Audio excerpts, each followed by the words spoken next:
Olá, hoje a gente vai mergulhar numa conexão fascinante e super poderosa dentro do nosso corpo. Uma que muita gente nem sabe que existe: a comunicação secreta entre o intestino e o cérebro. Se prepara, porque o que acontece na sua barriga tem um impacto muito, mas muito maior na sua mente do que se imagina. Todo mundo já teve um pressentimento, não é?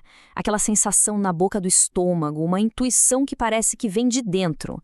E se eu dissesse que isso não é só uma metáfora?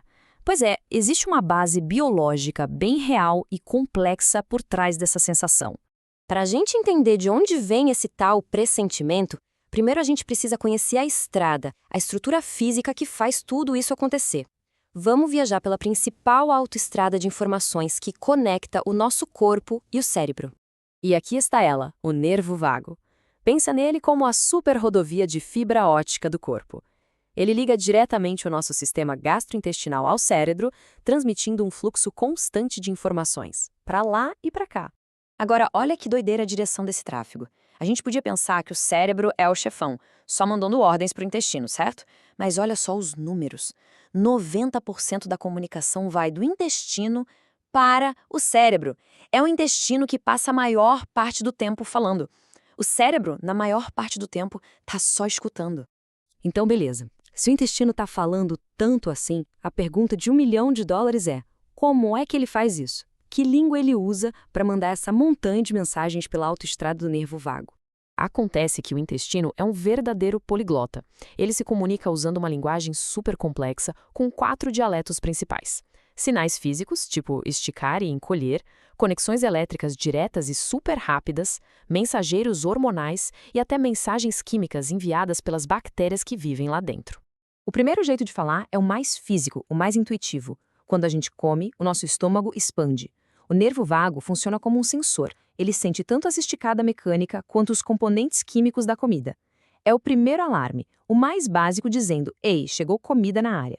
A segunda língua é uma descoberta simplesmente incrível: os neuropódios.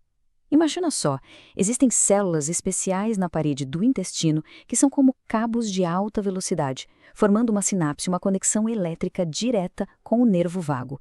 Isso permite, como diz a fonte, uma comunicação ultra rápida.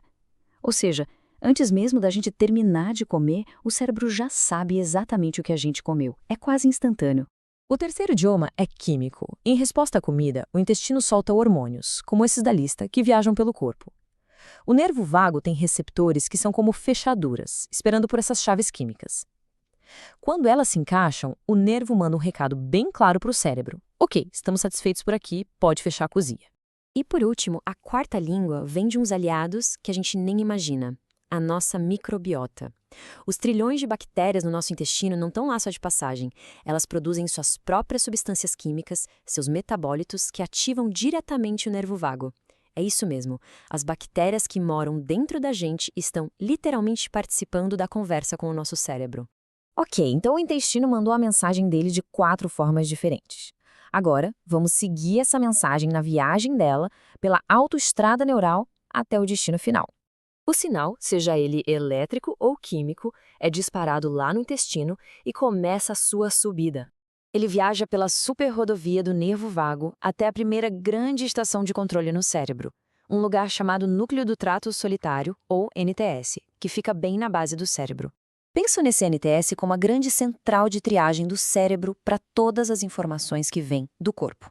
É ali que todos os pressentimentos, os sinais de fome, os dados sobre nutrientes, tudo chega primeiro para ser organizado. Mas e aí, o que acontece depois que esses sinais chegam nessa central? Como é que uma informação bruta, tipo o estômago esticou, se transforma em algo que a gente sente, como saciedade ou até numa mudança de humor? A partir do NTS, a informação não para. Ela é repassada para centros cerebrais mais complexos, mais nobres: o hipotálamo, o sistema límbico e o córtex. E é aqui que a gente vê o resultado final de tudo isso. Quando o sinal do intestino chega no hipotálamo, ele regula fome, saciedade, nosso metabolismo. Agora, quando ele chega no sistema límbico e no córtex, ele influencia diretamente o nosso humor, as nossas emoções e até as decisões que a gente toma. Aquele lanchinho da tarde pode, de fato, estar afetando como nos sentimos algumas horas depois. Essa conexão toda, o sistema muito bem ajustado. Mas como qualquer sistema complexo, pode dar problema. E quando a comunicação entre o intestino e o cérebro falha, as consequências podem ser bem sérias. E aqui a gente vê o contraste, preto no branco.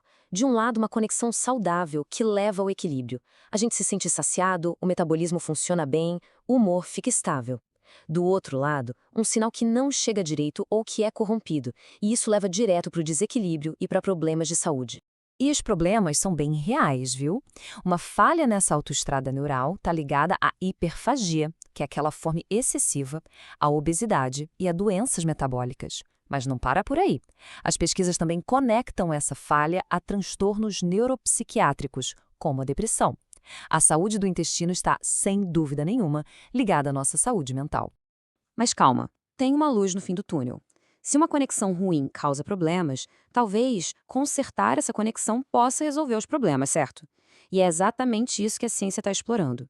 A estimulação elétrica direta do nervo vago já mostra um potencial incrível, tanto para ajudar a reduzir o peso corporal, quanto para aliviar a depressão. Isso tudo deixa a gente com uma grande pergunta para o futuro. Será que estamos entrando numa nova era da medicina, onde em vez de tratar os sintomas no cérebro ou no corpo de forma separada, a gente possa tratar a própria autoestrada que conecta os dois? A resposta para isso pode simplesmente redefinir tudo que a gente entende sobre saúde e bem-estar.